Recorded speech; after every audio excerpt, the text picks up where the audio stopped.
Hello and welcome to the 16th episode of The Practical PM, your friend, philosopher and guide to product management.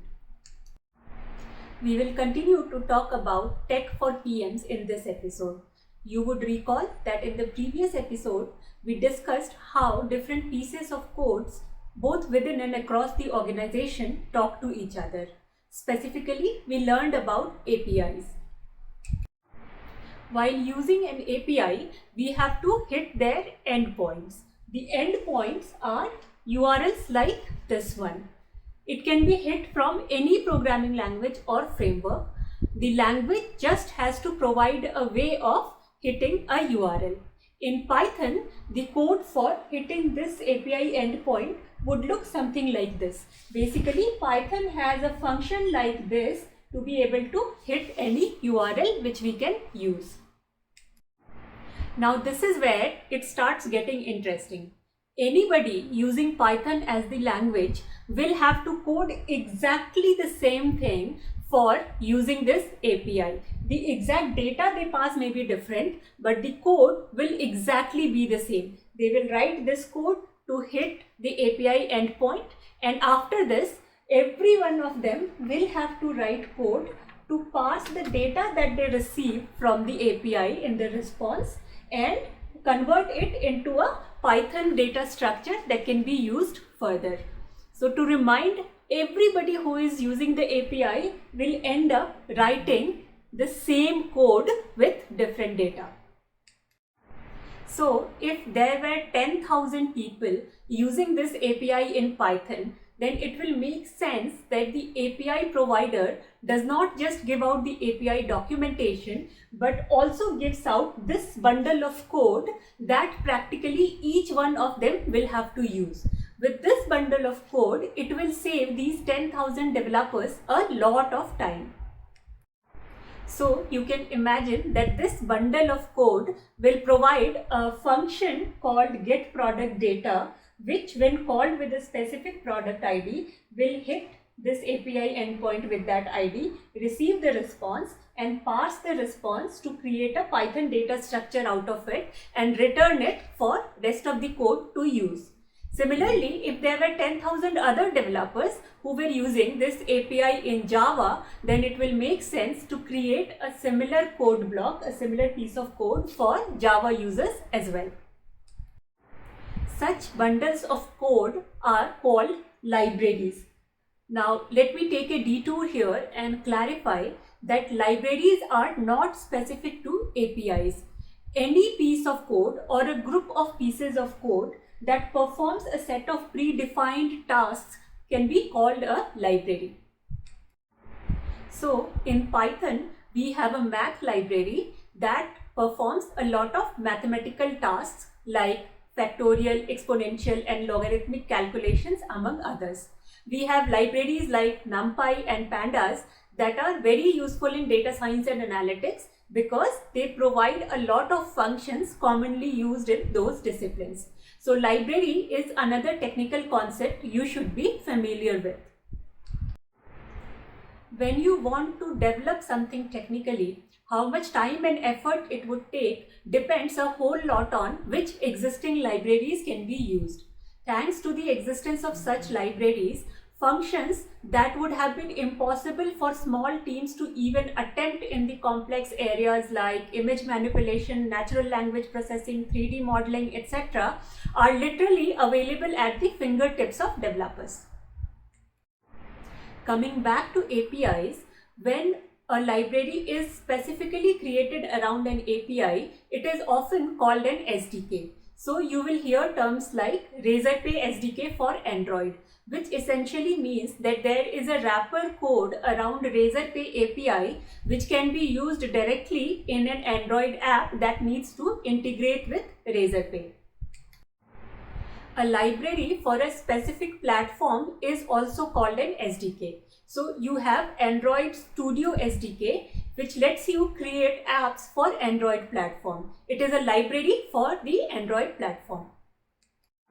So now that we understand libraries and SDKs, there is another concept similar to APIs but distinct in function that we should learn about. This is called a webhook. Webhook, like APIs, is a way for two different systems to communicate. It is also defined by an endpoint like APIs, which is a URL. There is, however, an important difference. Webhook is a one-way communication after an initial setup.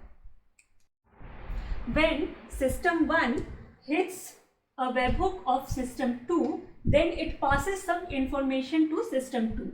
System 2 may act on that information, but it would be completely at system 2's end. System 1 may never receive any response or acknowledgement from system 2. And system 1's job is done once the webhook has been hit with the information. How does system 1 know which webhook to hit if system 2 is not sending a request?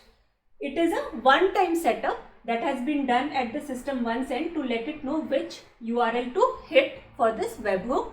After that, it does not need to hear anything from system 2. It will hit system 2 and then forget about it all. System 2 will decide what to do when this URL is hit. The situations in which a webhook is useful is when system 2 needs to know when some specific action happened in system 1, but it does not know when to ask for that information because it can happen, let's say, whenever. And hence system 2 will not be able to send an API request to system 1 to give that information. So instead, webhook is used. What is done is in system 1, system 2's webhook URL is set up. Now when the action happens in system 1 of course knows that it happened, and because that webhook is set up, it knows that it needs to inform the system 2 by hitting that webhook. If all this is becoming too abstract, as usual, let's try to understand with an example. And we will stick to the example of Shopify and a custom t-shirt printing business that you may own, just like we had used in the last episode for understanding APIs. You would recall that if you had a product that allowed designers to upload their design and then print t-shirts based on that design, then you could very easily enable them to run an online business of t-shirts based on their designs by integrating with Shopify.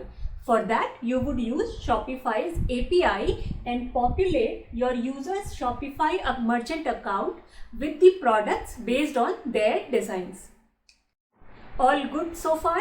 Your users get all the e-commerce features from Shopify without you having to develop it yourself. But soon they are complaining about something else. Every time they receive an order on their Shopify store, they have to note down which design the order is for. Then they have to come to your product and place an order for that design to be printed on a t-shirt and shipped to the customer. That is obviously a lot of unnecessary and manual work.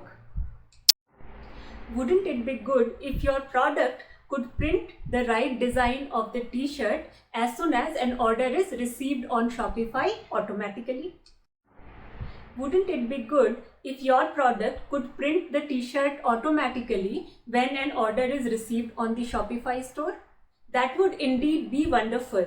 But how is your product to know when an order is placed on Shopify and for which design in what quantity? Webhooks come to the rescue. What you have to do is create a piece of code that will expose a URL that Shopify can hit with order information whenever a new order is placed. This order information will contain the product information, quantity, as well as shipping address. So when the URL is hit from Shopify, this piece of code will parse that information and then your product can print the correct t-shirt and send it directly to your user's customer.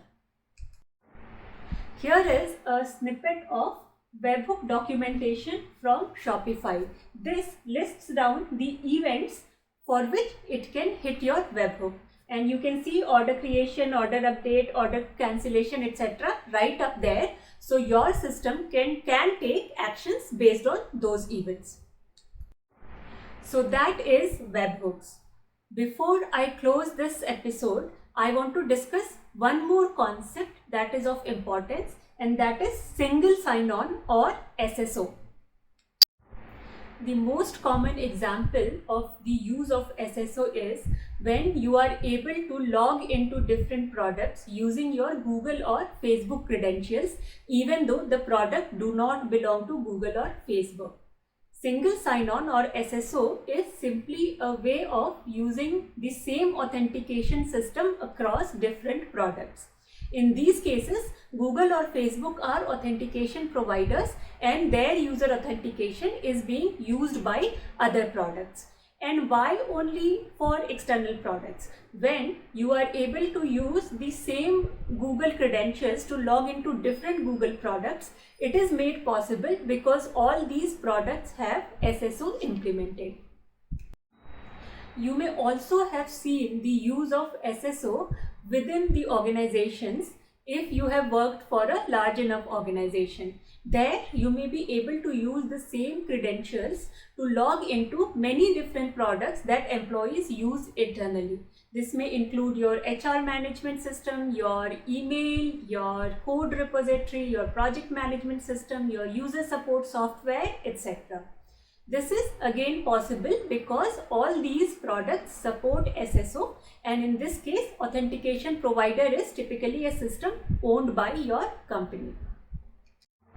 The reason the enterprises enable SSO on the internal products for their employees is, of course, the convenience for the employees that they don't have to remember different credentials for different products, but also for ensuring that the access is being tracked and managed properly.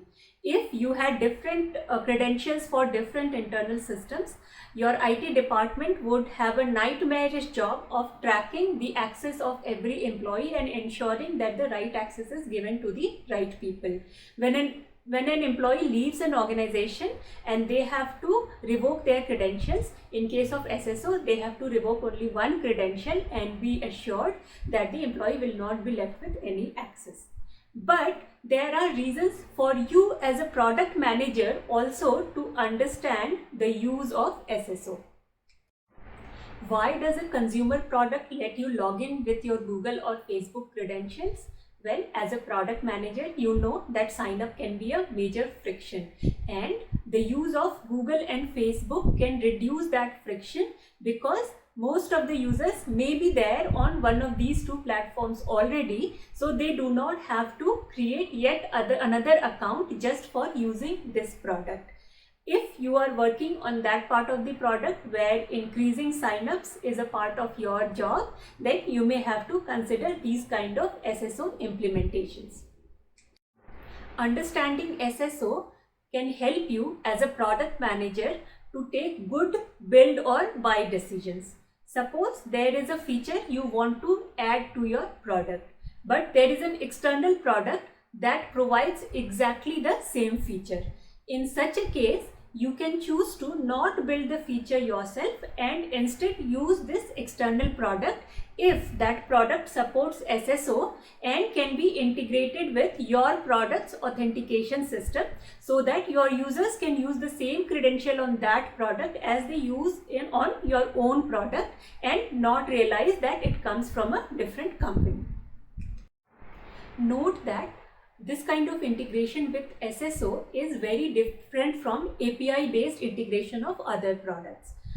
A product exposing an API may be providing a lot of functionalities, but you still build on top of those APIs and create the end-to-end user experience yourself by integrating those functionalities into your product.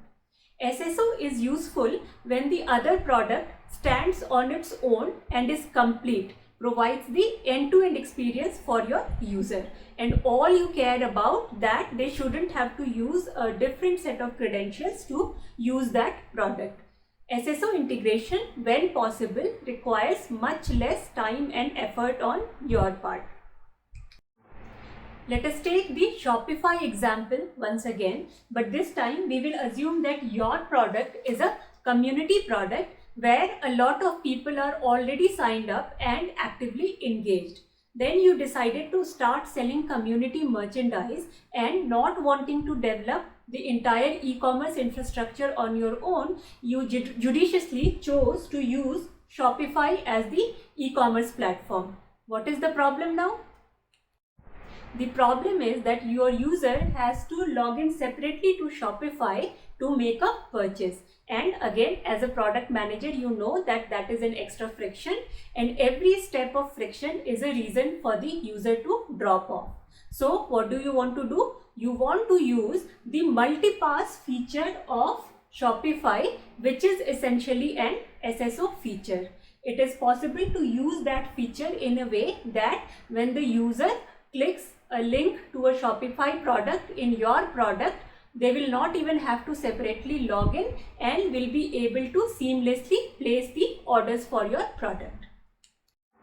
That is the beauty of single sign-on, and that is the kind of power it gives to you as a product manager to do the right thing by your users.